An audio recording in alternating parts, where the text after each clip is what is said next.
Pandit sir for delivering keynote presentation on the topic. Sir.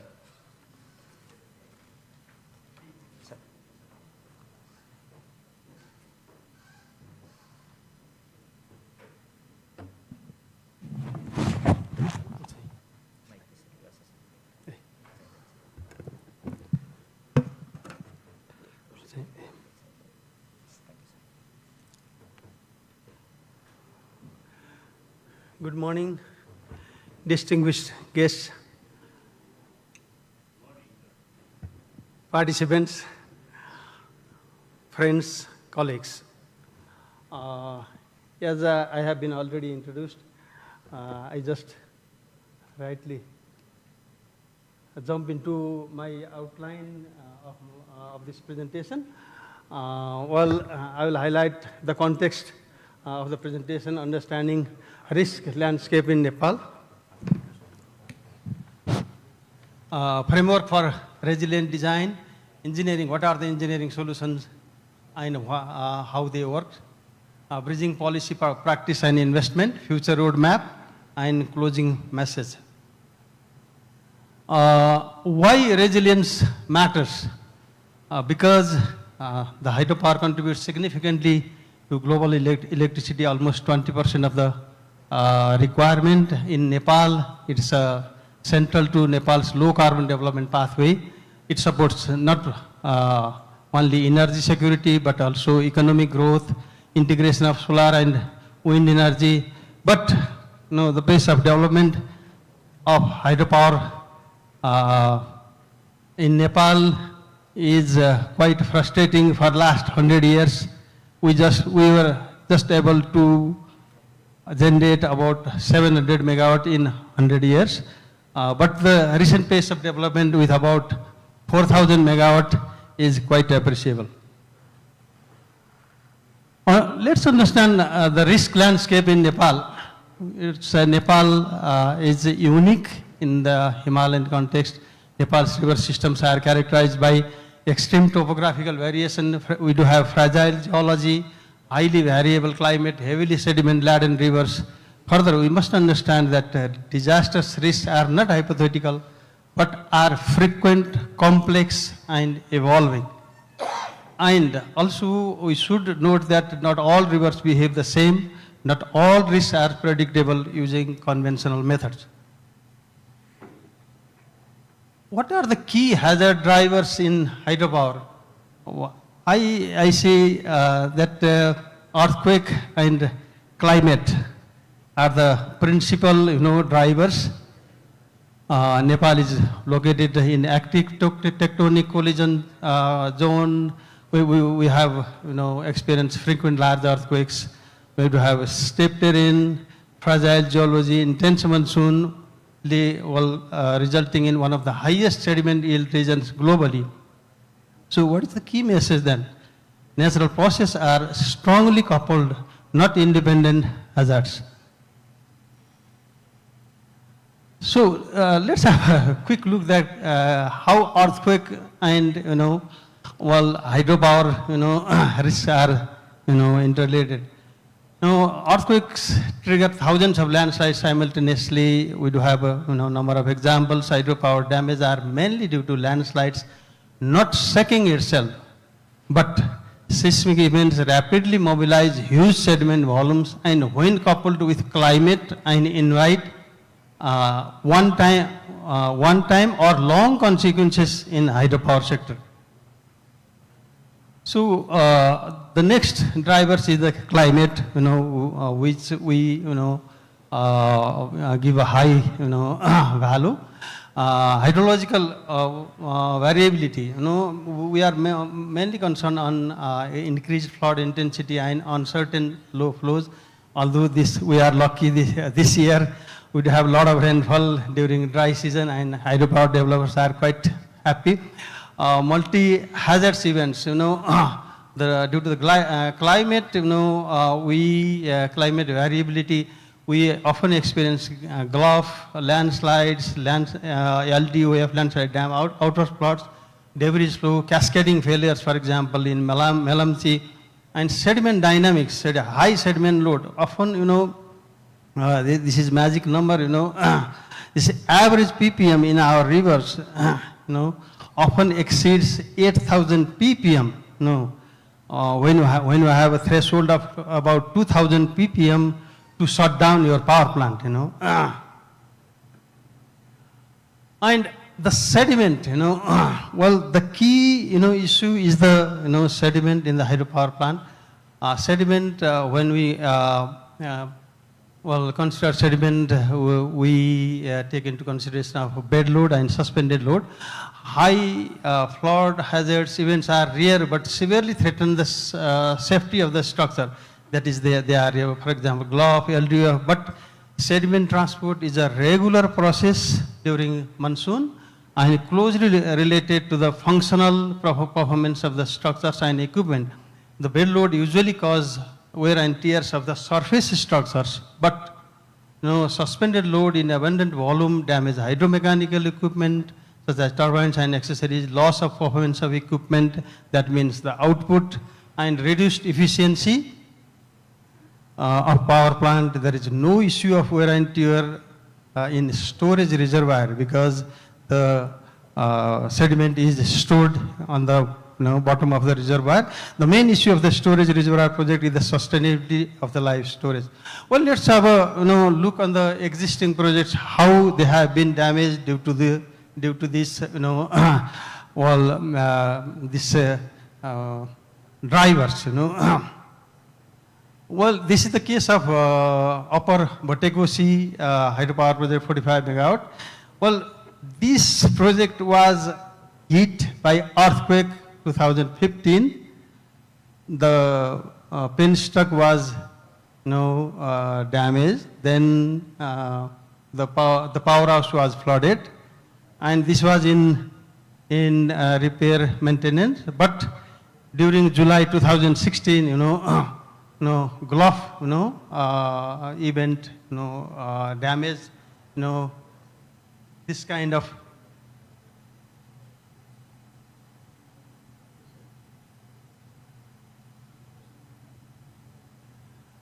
okay. And this project came into operation just a few years back. You can see the the picture, how it was operating before on the left, and how it was damaged during this GLOF event. These gates are 8-meter wide, and they were blocked by 9-meter diameter stone boulders. This is the case of Tista 1200 megawatt, which was badly damaged by GLOF of October 2023. Again, here you can see the picture on the left. It was operational, and after the GLOF event, it was damaged like this way. And later we will talk about the design choice. How could we save this project? Well, these are the photographs from the recently damaged Rasuagadi hydropower project. Again, by disaster. It is also due to GLOF-like event due to climate change and melting of ice and other components in the upstream catchment.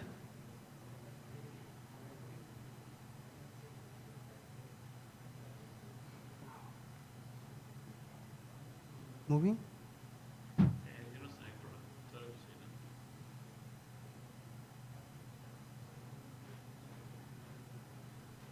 Moving, huh?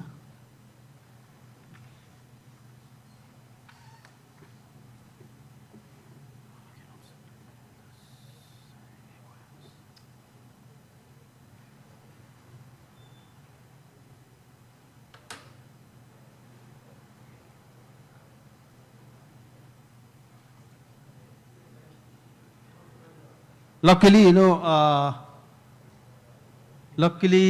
the main event,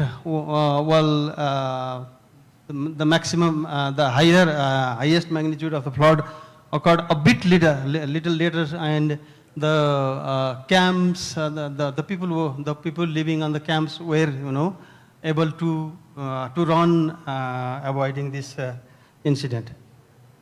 Okay, this is the case of sediment damage in Jemruk hydropower plants. Let's see how can the sediment damage the turbines and the efficiency.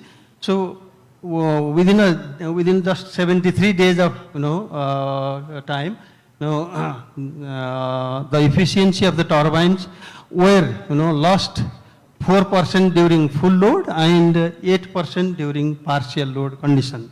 Just 73 days in Jemruk project. Well,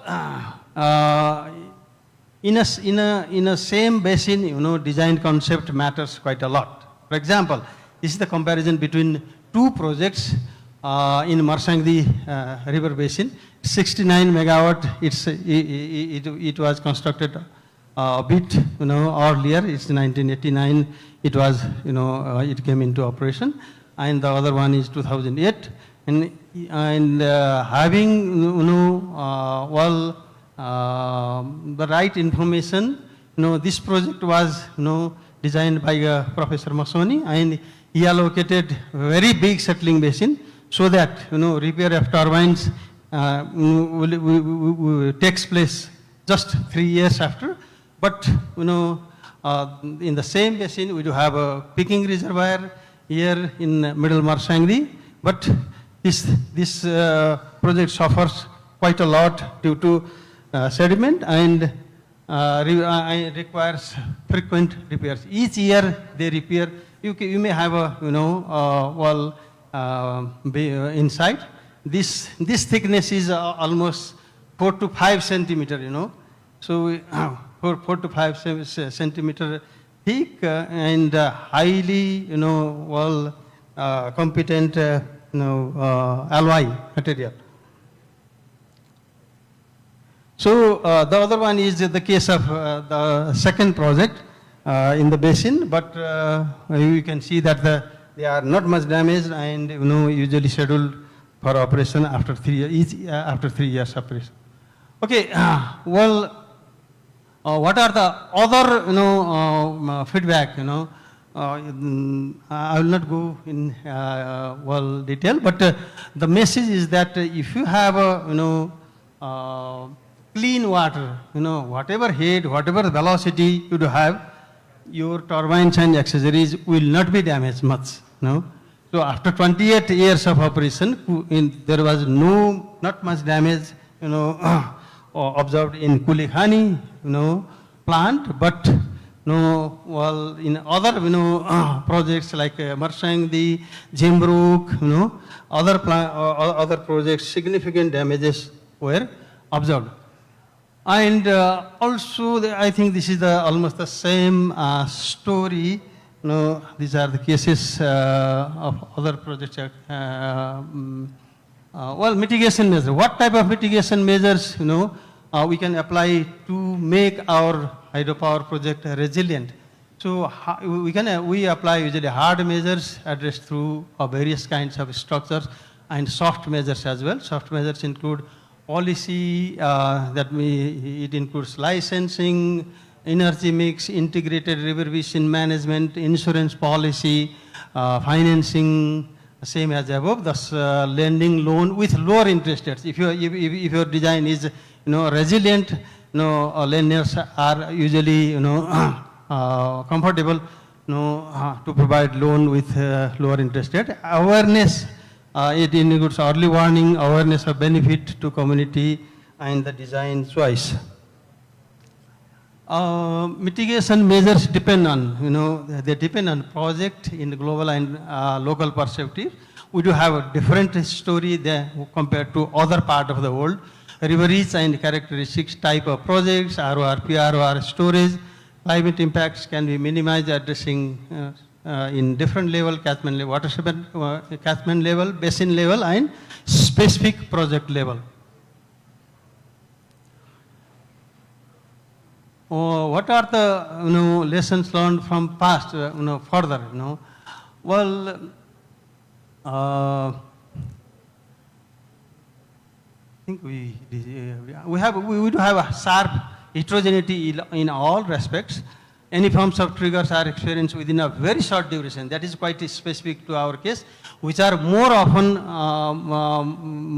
much delayed in other river basins, suggested the need of risk assessment for current as well as future hazards while addressing the climate impact on hydropower projects.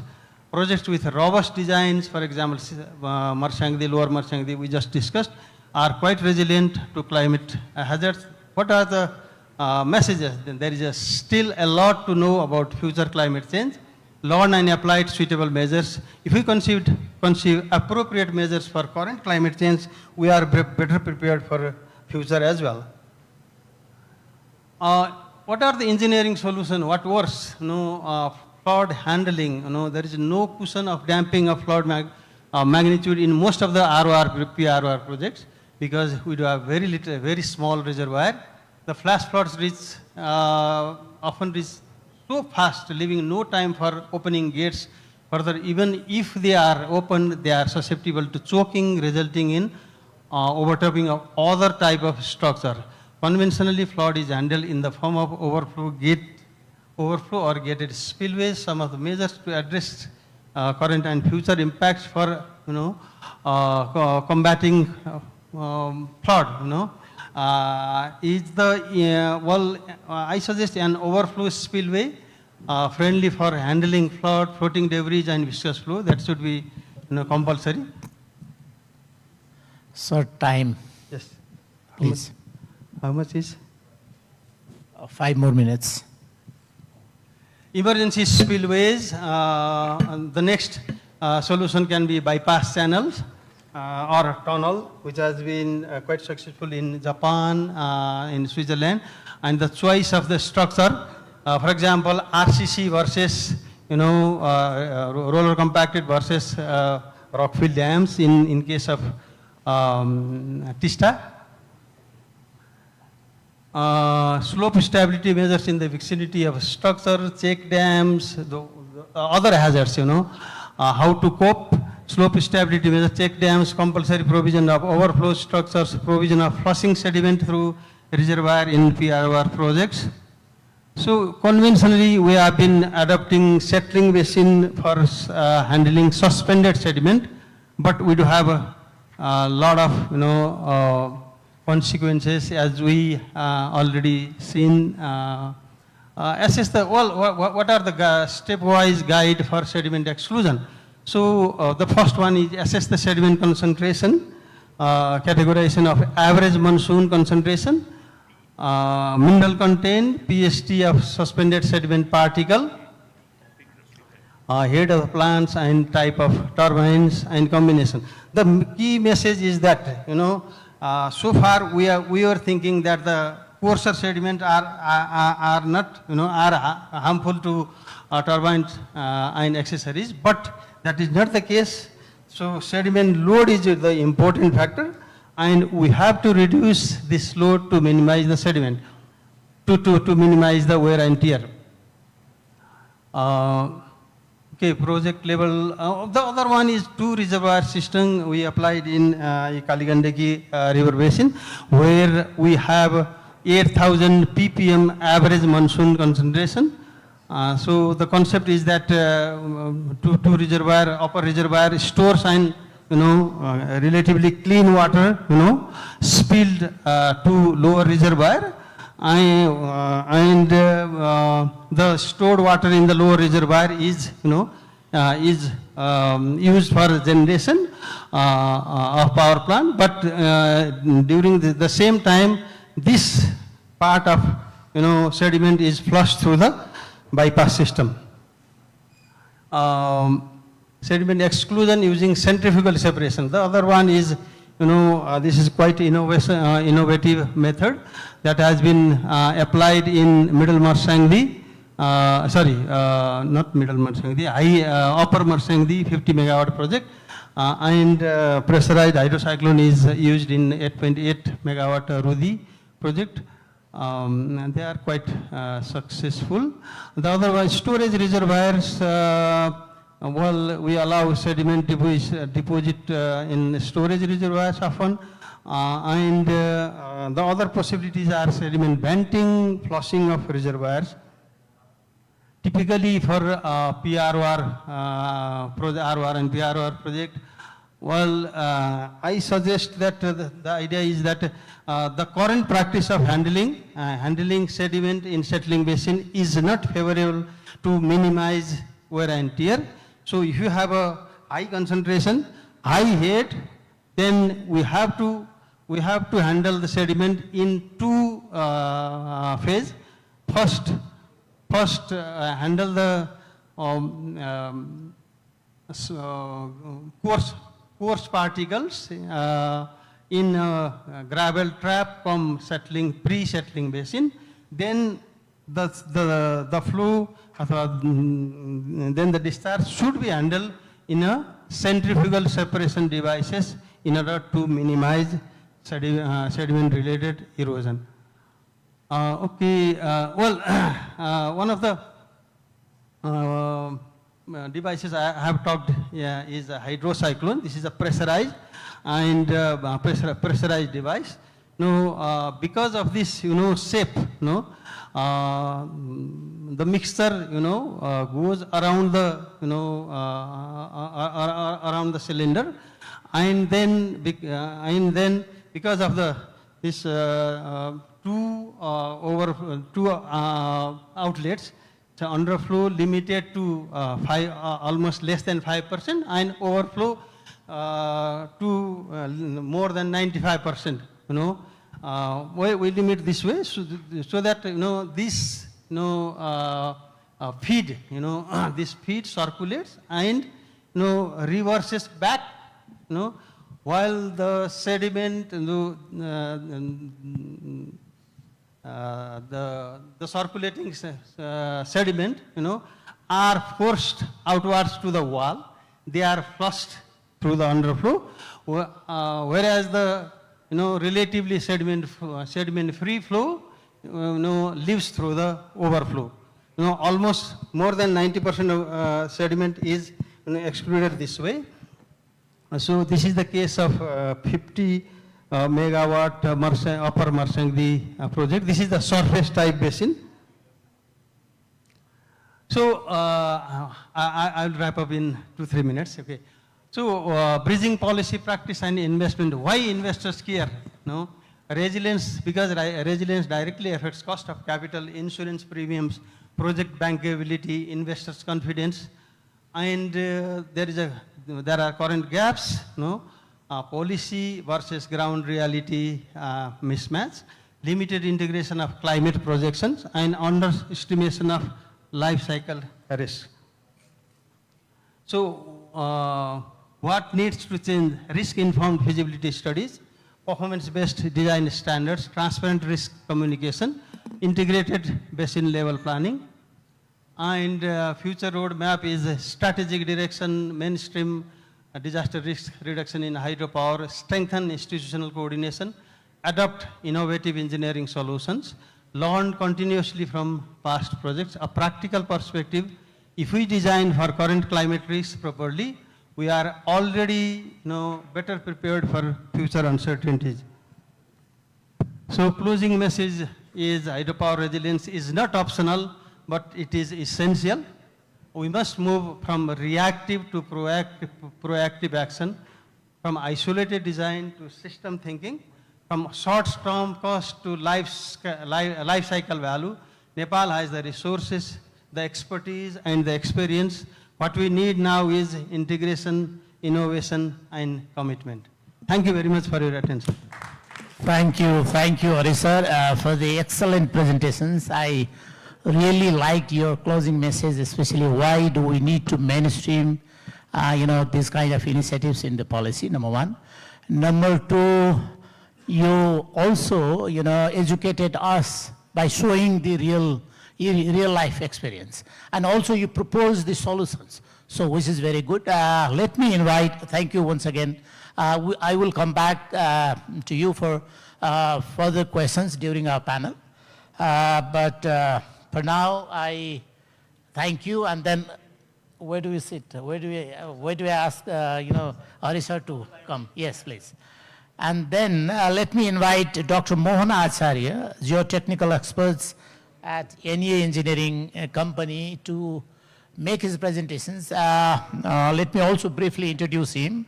He holds a PhD in geotechnical engineering from University of Alberta, Canada, and a MSc from Pulso campus. He has contributed to the design of over 300 bridges, large hydropower projects, following seismic guidelines. So in this presentations, he will focus on the impacts, on hydropower projects from the disaster perspective. You are given, I think, how long do we need? Maybe 10 minutes or 15 minutes? Not more than 15 minutes. Okay, sure. Thank you. Okay. Good morning, everyone. And thank you very much for the organizer to provide me this opportunity to present the thing that we are working since last 10 years. And it's always better to have a guru in the front. So because Harisar has covered almost everything in the hydropower project, I'll have very less to say. These are the outlines. The hydropower development in Nepal already covered, and major geohazards in hydropower projects and categories, and our design approach to reduce the risk, and one example case study and conclusions. Okay, I'll not say much except the steep topography of our country in the north provided the best opportunity for green energy development. However, it has lots of associated challenges due to multiple geohazards. Let's see this graph, and Harisar already have covered most of this. So in last 100 years, as he said, is less than maybe 500 megawatt, and after that, in next 20 years, let's say 25 years, more than 3,500 megawatts. It's a big jump.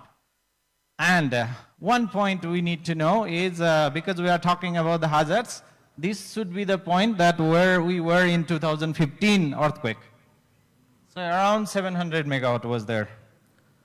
So let's see the distribution of the hydropower projects in operation. Most of them are located in two provinces, the Bagmati and Gandaki, and very few are in the east, the province number 1.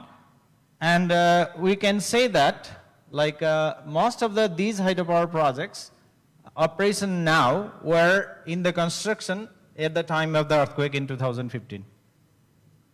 And these are the projects under construction now, and maybe more than 5,000 megawatt. I am not sure, but Sunil sir is here; he knows better. But it's well distributed in 3 provinces from the east. Province 1 and Bagmati and Gandaki, and few are in the west, far west as well, and still very less in the Karnali. Next, much well distributed. These are projects in the study, and maybe more than 10,000 megawatt. And they are wide spread in from hill to the south. So if you compare before, and no, not much project in the south, but now they are distributing in the southern part as well. Together with the hydropower development, we can see the development of the transmission line, like densely packed transmission line in 2 provinces, the Bagmati and Gandaki projects. Most of them already built. Not all of them are already built, but some are proposed. I think we cannot see that exactly, but these lines, the Hetauda in area section of this 400 kV is already done. And this part is, I think, Dhalke part is already connected in India. And most of the other parts are in planning. The far west one, this one, Karnali corridor one, this one is also under construction now. So it's growing. So let's see the major geohazards in last 25 years. There are like big one before, but I just wanna like compare with the recent one after the development of hydropower project. So let's say starting from 2015 earthquake, there are like every year there is one big hazards. Flood hazards or the landslide hazards or Gulf hazards, and 2022 Duty and 2023 Jajarkot earthquake as well. And major one in 2024 which has a big impact in central Nepal, is Rosikhola flood, and then Upper Tamakosi debris flow and damage, Bagmati hydro at Malta to damage, and other project as well. And 2025, the latest one is the Lende Khola Glove, and which was the Rosagori hydropower project, and other projects including the harbor station in Tricity. Let's see the pictures. Okay, these are the pictures. Subhash Sunwar has done very excellent job in like assessing the damage from the 2015 earthquake. He has included all this in his paper, and I have some of them. So those are the pipe failures and some rock falls and other thing at the back of the powerhouse. Again, penstock pipe failures, and I think addox damage, some of the damage in the, also the rock slide or the rock fall in the powerhouse. And then debris in the, I think landslide debris from in the desilting basin and penstock pipe cover. And this one is from Rasagadi hydropower camp. And you can see the boulder, maybe 10 meter long. It just like hit from the hillside during the earthquake. And large boulders, even 2 meter diameter, were jumped on the roof of the, at that kind of time construction, under construction campsite. And it's also abandoned after that. And other damages, we can see at the Tamakosi debris flow. There was a very small stream with a very nice clean water on the right bank of the Tamakosi, and the red one is the control house, control building at the headworks and the descender. And you can see here, like this size, almost 7 meter, let's say 10 meter dia boulder came all the way from top, almost 1 kilometer above. And it's like a bang the control building, and it's smashed to zero. And the part of the descender also gone. Similarly, the Bagmati project in Malta, it's completely flooded after the 2024-17 flood, and we can see the big boulders inside the powerhouse. Those are the impacts. And in the Rasagadi Tricity hub, this one is you can see the size of the boulder after the Lende Khola Glove. And this is the part of the Tricity harbor station. It's washed away after the same flood in July 2025. Right. And this is the well-known picture from the Melamchi everywhere. We can see the intake and the dams completely covered under the debris. So, and this is the Porticosi. So Harisad already have presented that, so I don't need. And let's see on the damage due to compare the damage due to 2015 earthquake. Just see in the right, we can see the project under operation now. That means they were already told that they were under construction in 15. And this is the part of the area that was likely severely damaged in the 2015 earthquake, right? So we can say that that earthquake even occurred where the maximum number of the hydro project were. So we can say that it's a good sample to assess its damage possibility and other thing. So damage due to 15 earthquake. The first 3 are structural damage. Let's say it's directly because of the seismic shaking from the earthquake, and they are in Alpar Botekosi and some of the projects, so I'm not going to detail one by one, but there was very, very little damage. And more damage, we can say, number of damage are, all the list goes down, and due to the induced hazards, mostly landslide and the debris flow and the rock fall or the damming of the river, those things. And one thing we can say, the underground tunnels, cavern, and perform very well, with very minor cracking in circuit lining, and that's all. Even that shaking. So we can have now categories of the hazards that can affect the hydropower projects. The first one is the earthquake, and that's the induced directly due to ground shaking, and the induced one rock fall or the landslide damming or the slide rock slide as well, and the flood. Landslide, debris, or the flood is the first hazard, and the landslide and debris flow are the induced hazard after the flood.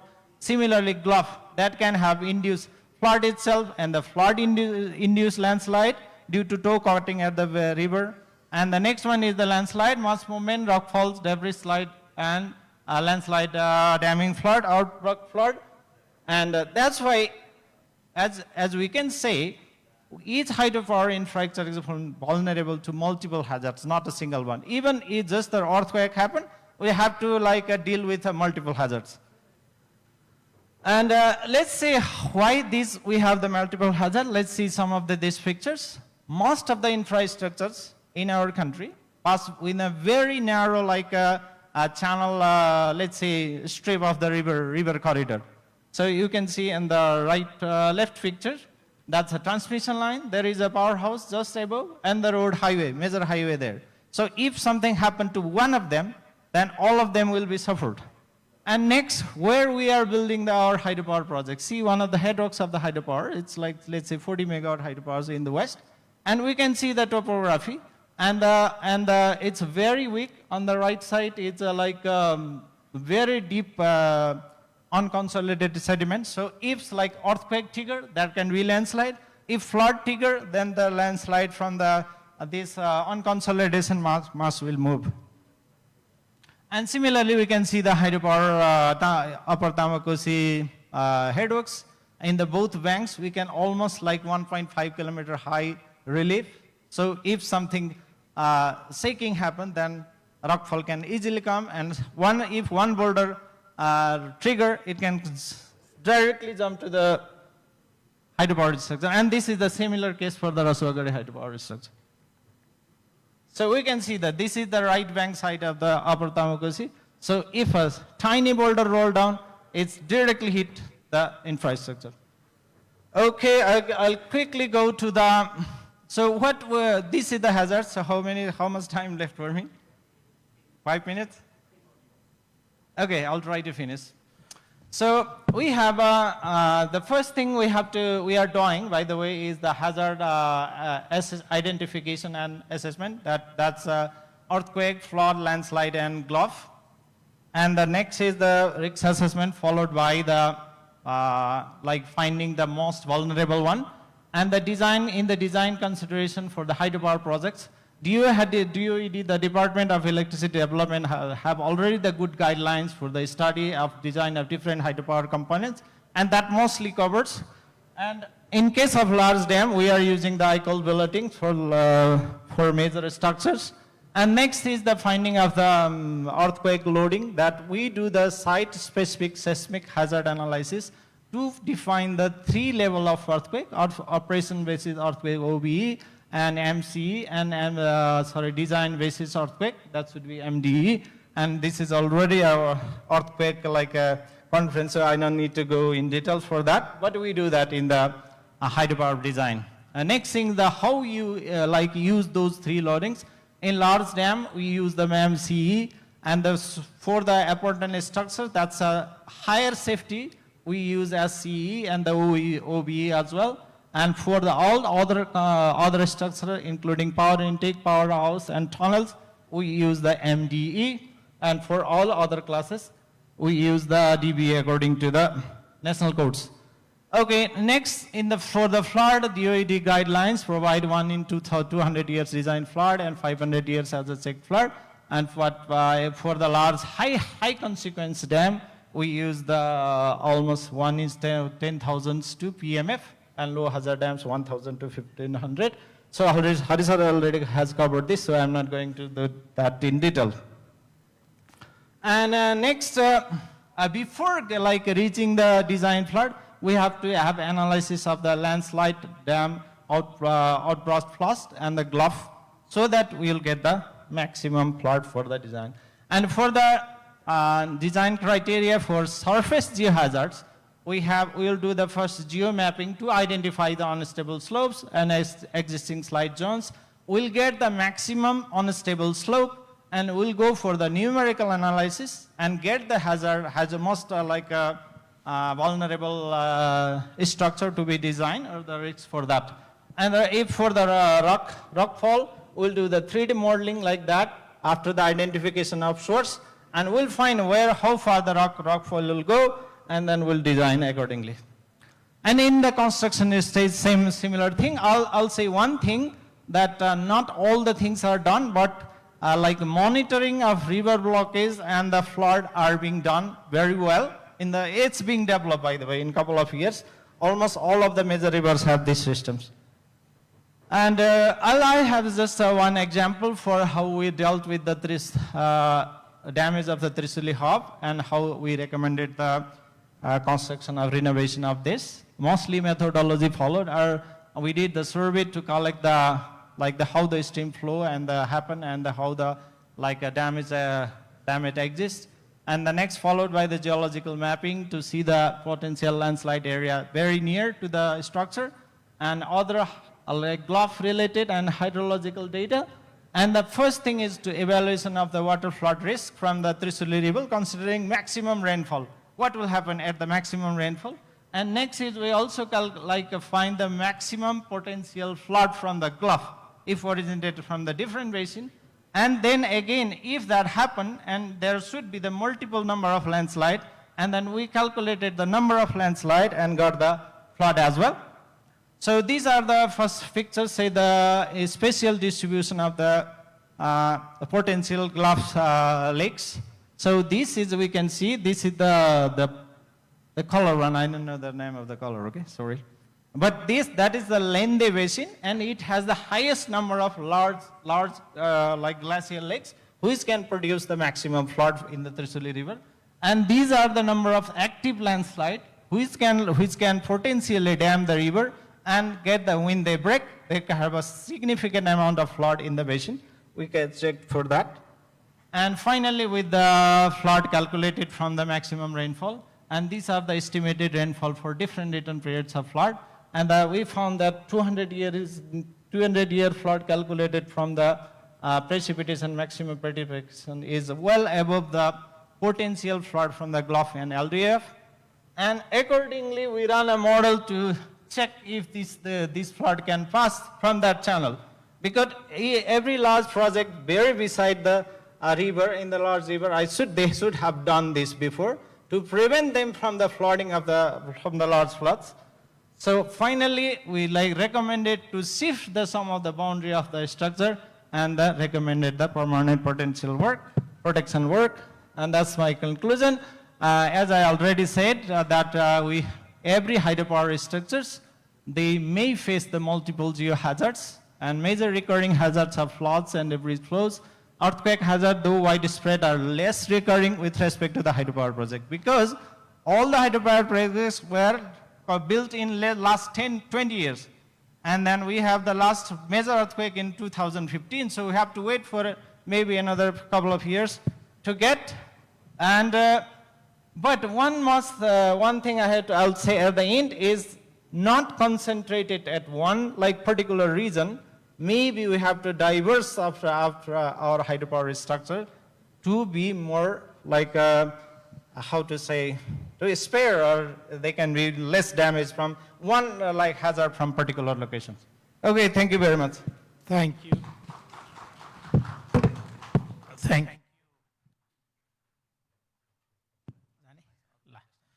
Thank you, Mohanji, for making a very concise and detailed presentations. I like especially the risk reduction approaches during design as well as constructions. That is the very interesting part, as well as multiple hazard analysis. The models are very clearly visible, and also it can for a layman like me also, I can also sense how do we design the project using all those tools and techniques. So we should have completed the whole session by this time, but I don't know, maybe 11:30 is the new deadline that has been given to us. But, having heard from two eminent experts, I think we have two more, panelists. They will be, guiding us or helping us, giving us guidance for the solutions. Where do you sit? Mobisma. Thank you. Great. Great. So, now 11:05, so 25 minutes. Last 5 minutes, I will open the floor for your inputs, your questions. But in the beginning, since we've heard from two experts, Hari sir and Mohan sir, so they have actually, identified the gaps. They've also presented the existing situations. Hydropower is our backbone, meaning, as Hari sir was mentioning, the present installed capacity is about 4 gigawatt. We plan to generate 28.5 or 30 gigawatt by 2035. Every year, we need to add 2 gigawatt, but the challenges are many, right? One of the last, one of the slides that Hari sir was showing us, what should be our approach? How do we mainstream these issues in the policy, in the regulations? So this is one part. The second part is those who's going to invest in the projects, having seen all those, Melamsi, Roswagadi, Tista, who is going to invest in? So how do we value those investment?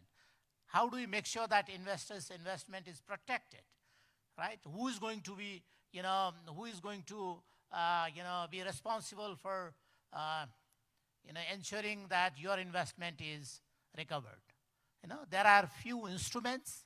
The insurance, as Hari sir was showing us, and there are other, policy instruments also. But still, whether these policy instruments are feasible or applicable in our context or not.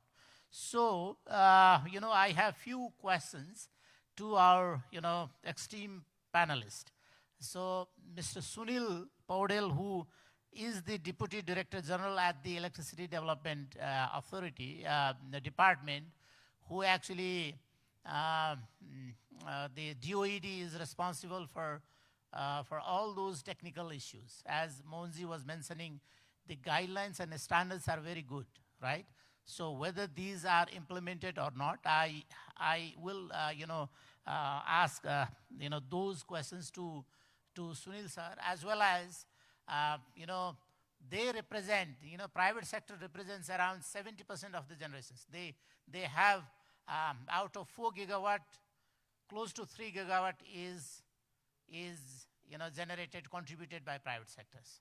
So what are the, issues, how they see, the sector should go ahead, right? What should be the government's immediate priorities? So that part I will ask. And then, for our experts from academia, as well as they both are professionals and academics also. Hari sir is our guru also. I think Mohanji also is, I like his presentations. So my questions to you gentlemen will be, the data gaps are very clear, but how do we, make our investment, our projects climate resilient? What the government should do, what the regulators should do, and what the private sector also should do. So these three, aspects from your side also I expect. So let me begin by asking, a very simple questions to Anandji, right? As investors, you see the, of course, we have the bright side of the projects, but you also have seen, the dark side, the melancholy, the my projects in Pastor. We have experienced, these extreme events. Sometimes, because of the, high precipitations, you could generate more, but because of the, waterway, disturbance in waterway, you fail to meet energy table. When you have low precipitations, your commitment is not there. So you are, penalized from both sides. So how do you see what needs to be done by the government, by the regulators from your side to address those issues identified by Mohanji as well as Hari sir? Thank you, sir. Thank you, organizers, to giving us the opportunity to speak from the private sector side. As both of our presenter have mentioned that earthquake itself is not the major cause for hydropower damages and all. We have seen the induced by the earthquake, landslide, flood and all is damaging our projects. Mostly even the DOD guideline is, I think, given the all kind of parameter for hydropower project to design according to the earthquake standard. So it's giving according to the size of the project, up to 10 megawatt, up to 50 megawatt, or more than 100 megawatt project, how we can design those projects. So it's clearly mentioned in the DOD guideline how we can design. But we see the project get damaged due to induced environment. In Bhotikoshi, both of the sir have shown the photographs. That time also it got damaged due to a penstock got ruptured by the one of the boulder. So that and powerhouse got submerged. And same thing it happened in the 2016 flood. When it happened, the Bhotikoshi decenter was not underground, it was surface structure, so it decenter was swiped out. If we should have designed that decenter underground, maybe that project got less damaged. So for that kind of things, I think risks should be taken by all the parties, not only the private sector. So my main concern to tell you all that now at present, all the risks were taken by the private sector itself or hydropower project. So it should be distributed in tariff or some way, not only to the developer. So more investment can be brought to Nepal. At present, we have the fixed tariff. We are working in fixed tariff from NEA. If tariff is determined and if we want our structure to be more resilient, then we must see our tariff. And same time, as sir said, how we can bring more investment in this sector. Insurance is another major hurdle. If we claim our insurance, we get a payback. At least it takes more than a year. In Bhotikoshi itself, I think they have international insurance company. Even for them, it took more than a year. And local, yes, obviously it takes a year or so. And even the government regulation, we don't have friendly regulation. After we should have fast post-disaster regulation also. Most of the project got damaged last few years. They didn't get their spare part in timely. We are not getting exemption or tax exemption on those equipment. When we buy spare parts for those damaged projects, we are not getting any kind of exemption. So government should look after, regulation should be there to see how once disaster happen, it should be fast tracked and we can repair those structures quickly. So we can increase confidence of investor by showing. So my main concern is government risks should be taken by all the parties, not only by the investor. Thank you, sir. Thank you, thank you. Thank you, Anand, sir.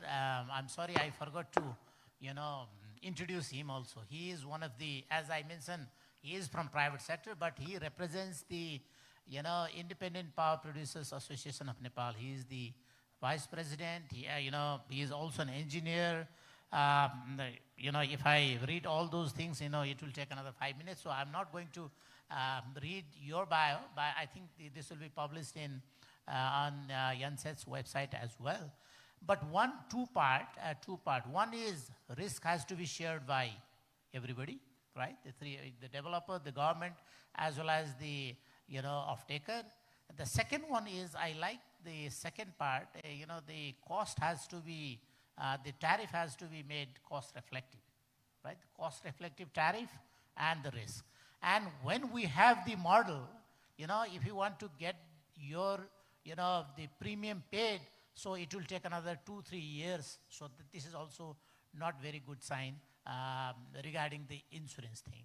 Hopefully, with the new government, all those things are now being expedited, so your issue will be addressed. So now, my question to Sunil Paudel, who is the Deputy Director General at the, Electricity Department, DOED, Department of Electricity Development. One part is, what is the government's, thinking in addressing the private sector's concern, number one.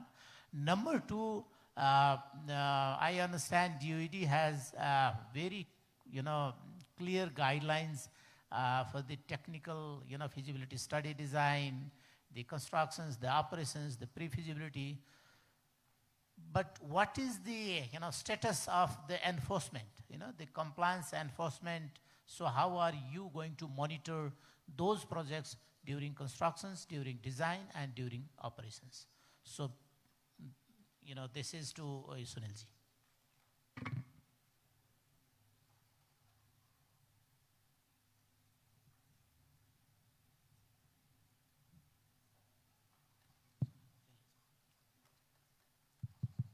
Thank you, sir. Respected chairperson, panelists, and all participants. There are few concerns to address by me.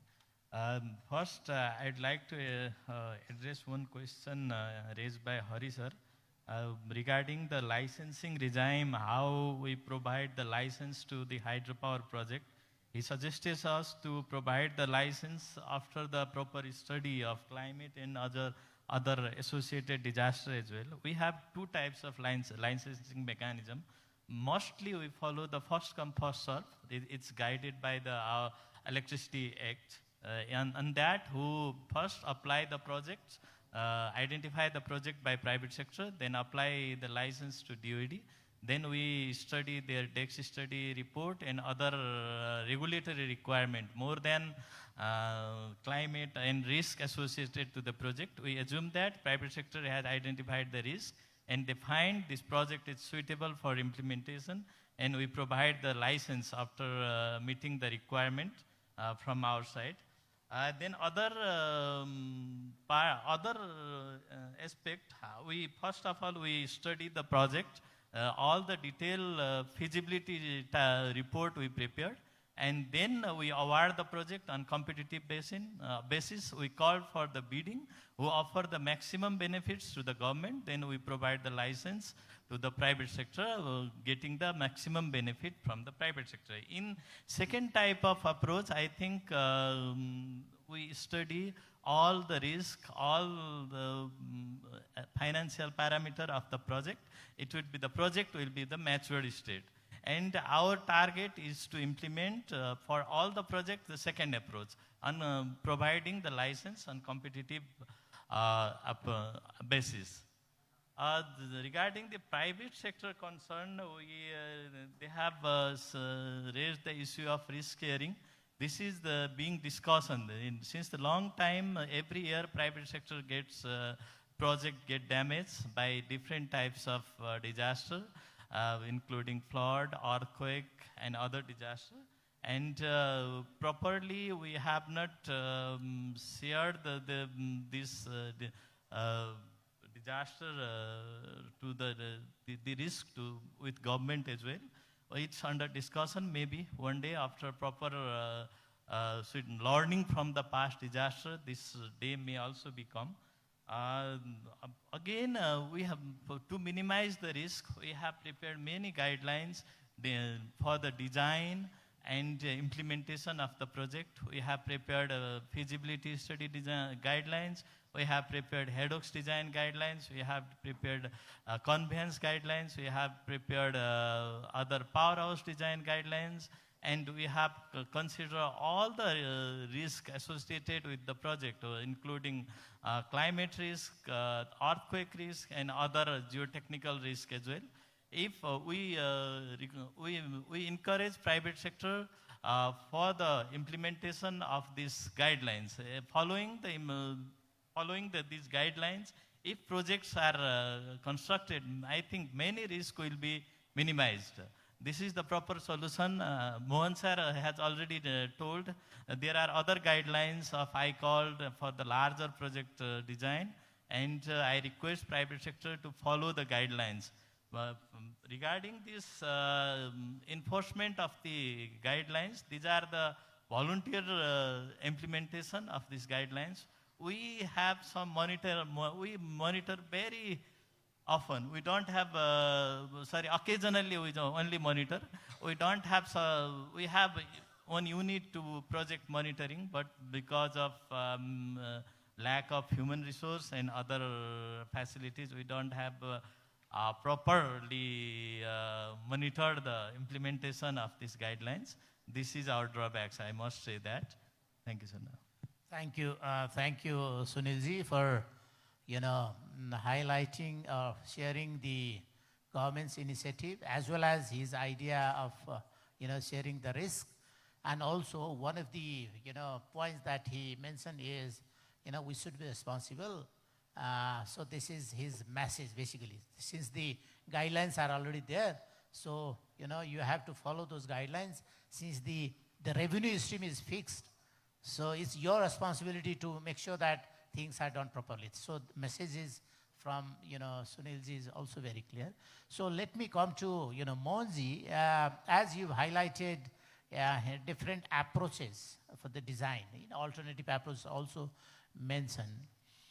One part, this also to Harisar also. For example, if we follow the this resilient, if we need to build a resilient infrastructure, do we have any baseline or ideas what additional capital needs to be invested in making our hydropower project resilient? So how do we make sure that this project is 100% resilient? If we follow these things. So this is one, the cost especially.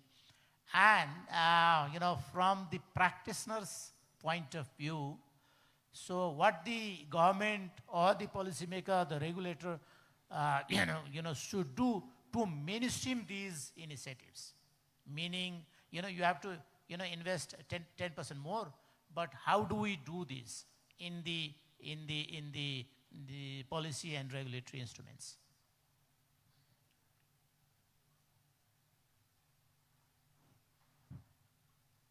Thank you very much for the question. So I'll come to the first one about the, what was that? Sorry. No, my question was, what additional investment is required? Yeah. Okay. By the way, it's a very, very difficult question because it's more dependent on the project size and like a risk associated with it.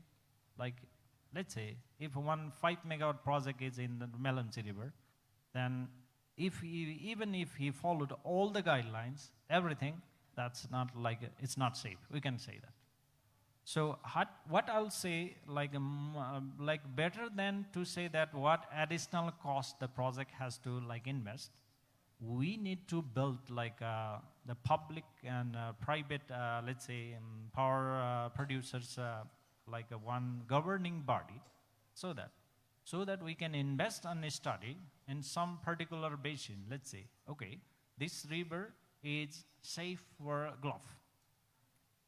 At least we can do that, because almost all of the streams have the good road up to the, let's say, 3,500 elevation. So it's just less than 1 kilometer is left there, and somebody we can even walk and check, or we could have data from the satellite imagery or the different thing. We have the tools now. We can do that. So we can start at least from one major basin and its major tributaries, and we can classify, okay, this one, this one, this one. At least we can do that.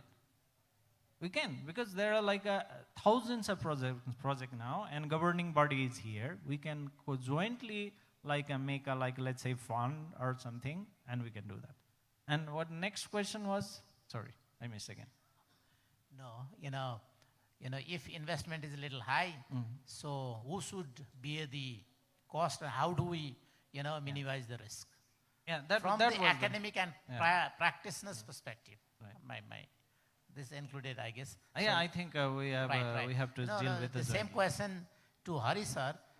Since you taught us, you teach many people, cannot we develop a kind of cost function so that can immediately, for example, in Koshi corridor, if we, these are the benchmark, if you need to follow the benchmark and the cost will be like this. So cannot we think of outside of, our existing traditional norms so that, new ideas, innovations, all those things can be introduced and piloted?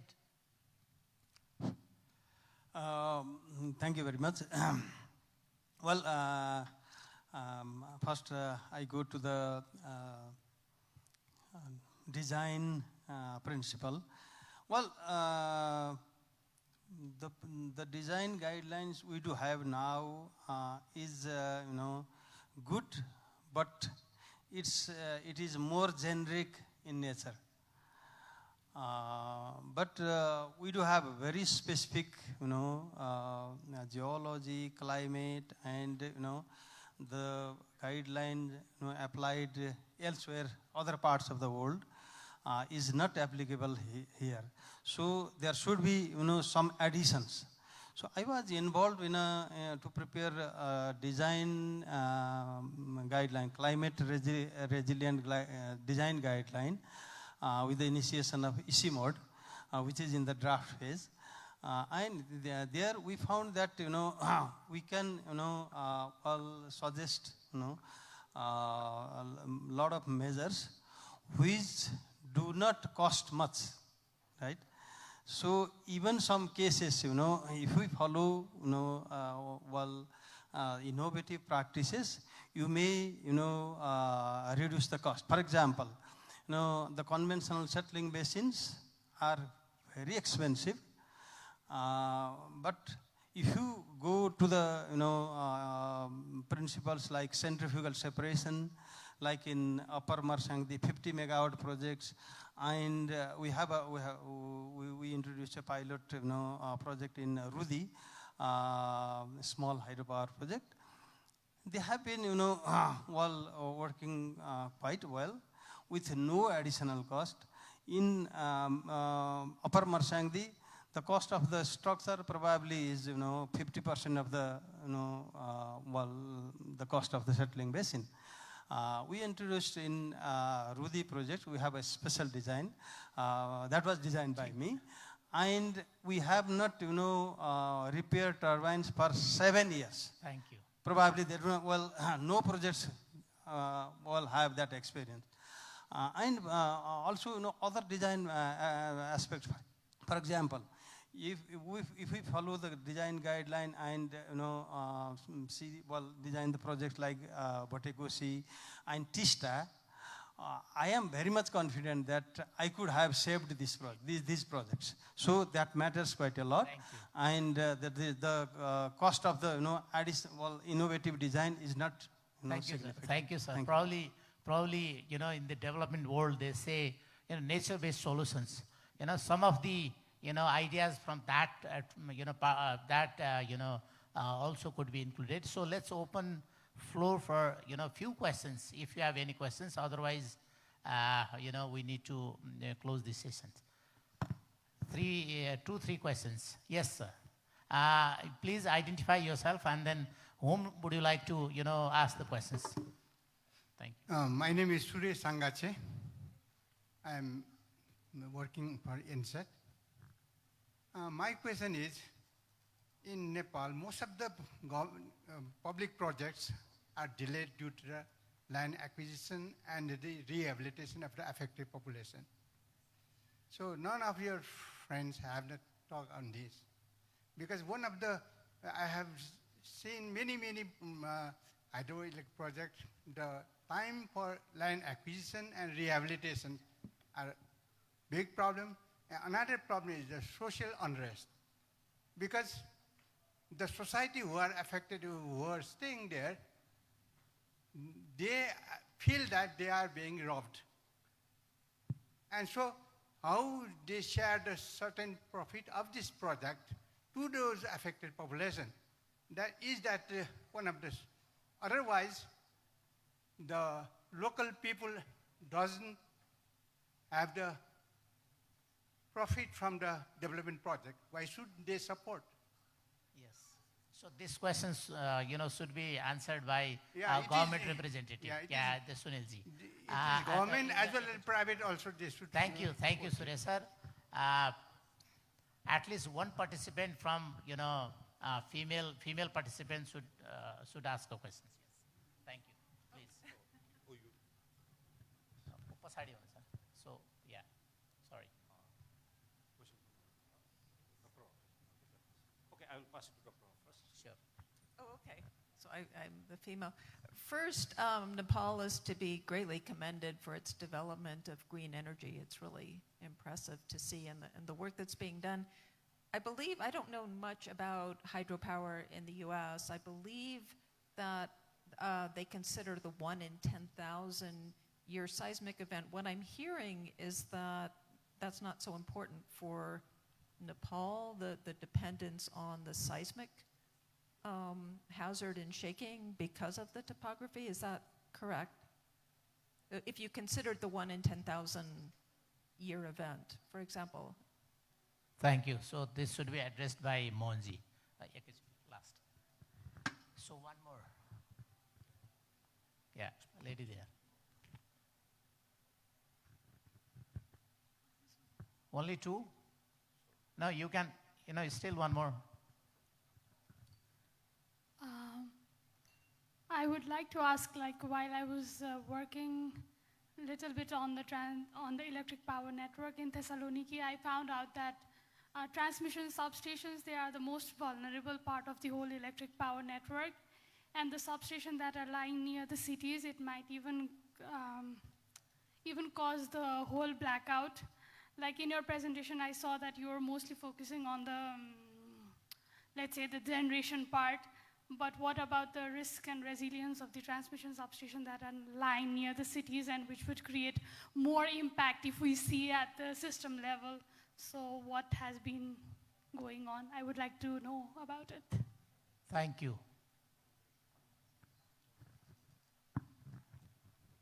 No more questions then. Great. So, let me request Mohanji to respond to your questions, and then I will request, Hari sir and Anand sir and Sunil sir. Sunil sir will be responding your questions also. But just take away message for this, this kind of initiatives. What do you think, government should do? One or two, maybe 30 seconds response from your side, and then I will conclude the session. Mohanji.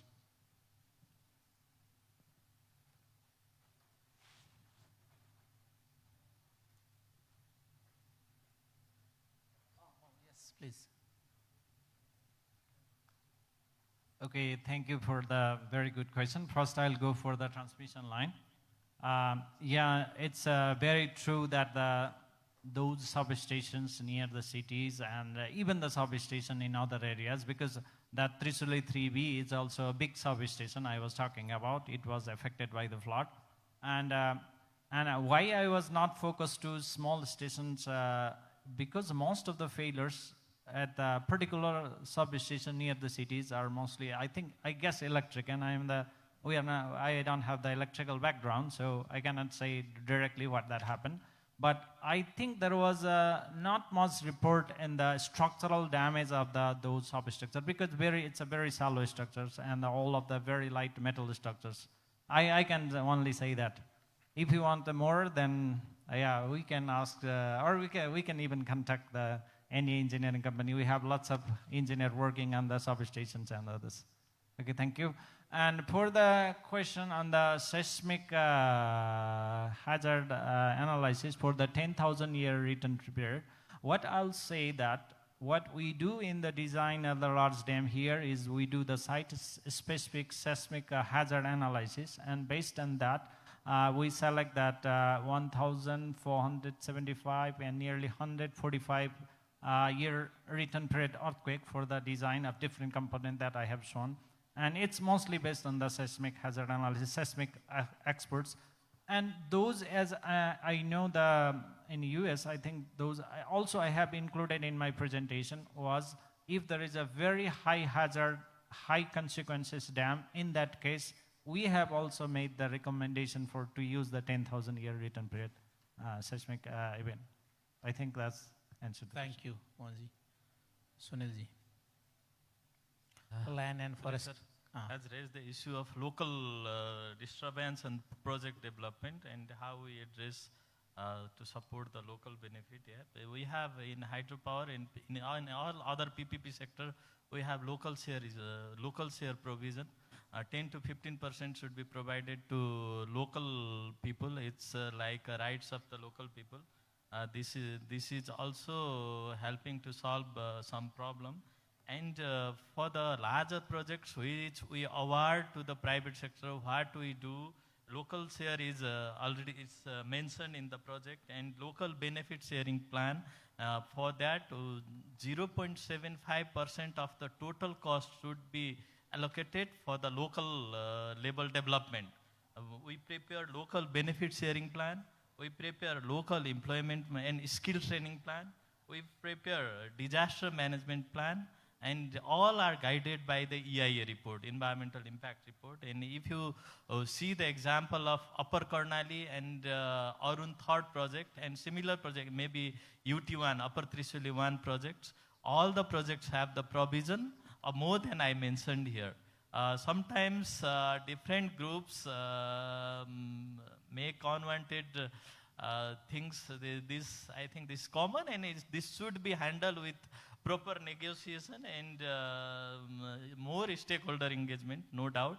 But again, in compensation fixing, a normal rate, if suppose per Ropani land cost 2 lakhs for that area, then the authority is up to give the compensation up to 3 times, maybe up to 6 lakhs per Ropani compensation can be provided to the landowner. These are the provision, and we are getting some problem, no doubt, but still we are doing moving ahead. Thank you, Sunilji. Now, Anandji, 30 seconds message. Thank you, sir. Like we all know, like we are working hydropower projects where in the natural parameters, we are playing with the nature only. So it's impossible to remove the risks 100%. But yes, we have to align with the new guidelines, and whatever guideline come to us, we have to work, and government should support in tariff sharing and also the post-disaster. We are past few years, what we have seen post-disaster, we are not getting any kind of help from government. As Sunil sir also mentioned that, yes, new government will look after those things, and we will able to, it's not possible to remove the risks and hazard in coming years, because we are seeing how many climate changes happening every year. Every year flood is coming, landslide is coming, even dry landslide is coming nowadays. So this kind of thing we cannot remove. But after this disaster happened, government should support to rebuild those structures, and insurance company also. Thank you. Thank you, Anand sir. Now, Hari sir, for your 1 minute message. Well, I insist on, while including climate or disaster resilient guideline, so that, the investors, the lenders, and insurance agencies feel comfort to invest, one thing. And we do have a lot of, difficulties, from social and environmental sides, often the forest, issues are, quite, quite difficult, to handle. Although the issues are not that big, it hangs for a very long time. So the government, I think, if changes laws and bylaws, and help expedite, the construction of the hydropower projects, I think that will help. Thank you, Hari sir. We are already late by 10 minutes, so I'm not going to summarize what the fellow panelists have said, but 2 or 3 messages. One is we all agree that we need to mainstream this disaster risk reduction strategies or ideas into the the policy and the regulatory framework, number one. How do we do this? There are already available instruments that needs to be adopted by the government, by the concerned authority. And the third one, I very much echo supports Anandji's idea. The risk needs to be shared equally, and the cost has to be borne by us, the people. We need to pay for the disasters. It's not by the government, not by the off-taker, not by others. So that's why the mechanism has to be designed in such way that the consumers or the beneficiaries pay for the extreme events. And then hopefully, since we have got the new government, the government will be able to address these issues, expedite the the project implementation execution process, address all those adversaries. With this, thank you once again. Thank you, NSET. Thank you, Surezi, for inviting me and giving this opportunity to share my ideas and moderate the session as well as chair the sessions. I think I should conclude this session as well, right? So this. Thank you, sir. Thank you. Thank you very much, all the panelists and session chair, sir. I also learned a lot from the session, and I had several questions, but for the sake of time, I could not do that. Now it's a moment for thanking all the panelists and session chair. And I would like to request session chair, Dr. Prasad Dital, sir, to hand over token of appreciation to all the presenters and to the panelists, as well as I would like to request convener of the conference, Dr. Amod Mani Dixit, sir, to hand over the token of appreciation to session chair, Dr. Prasad Dital, sir. First of all, I'd like to request Prasad, sir, for handing over the token of appreciation to the presenters. First of all, Professor Dr. Hari Prasad Pandit, sir, to receive our token of appreciation, sir. And let's give all of the panelists a big hand. Thank you so much, sir. Next, Dr. Mohan Prasad Acharya, sir, to receive the token of appreciation. Thank you very much, sir, for your excellent presentation. Next, Sir Sunil Paudel, sir, to receive the token of appreciation for being here with us as a panelist of the session. Thank you very much, sir. Next, Ananda Chaudhary, sir, from IPAN, to receive the token of appreciation. Thank you very much, sir, for being here with us today. Thank you, sir. Now, I'd like to request convener of the conference, Professor Dr. Amod Mani Dixit, sir, to hand over our token of appreciation to the session chair, Dr. Prasad Dital, sir. Thank you so much, sir. And thank you very much for the excellent moderation and chair as well. Thank you very much, sir. A group photo, and then we will have tea break, coffee break after this session, but we'd like to request all the participants to take the coffee, tea, and then be here with the tea, coffee, so that we can save some time and we can immediately start the session. For a break for 10 minutes, and then we will start another session which will be on linking science with the practitioner. Perhaps that is the theme of the whole conference, and we are having that concluding plenary session today. And for the session, we have several prominent panelists coming from the one of the largest metropolitan areas of the Nepal.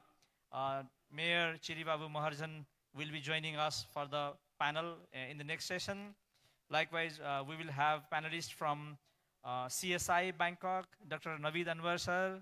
And the next session, we will have panelists from WHH, Shakib Navi, sir, from IHRR, Suraj Gautam, sir. And then we have Takeshi Komino, from ADRRN, and then May 4th Luneta from ADRRN, and myself will be doing a brief presentation on the session. Thank you very much for this session, and we would like to request to join the tea, coffee for a moment. Thank you, sir.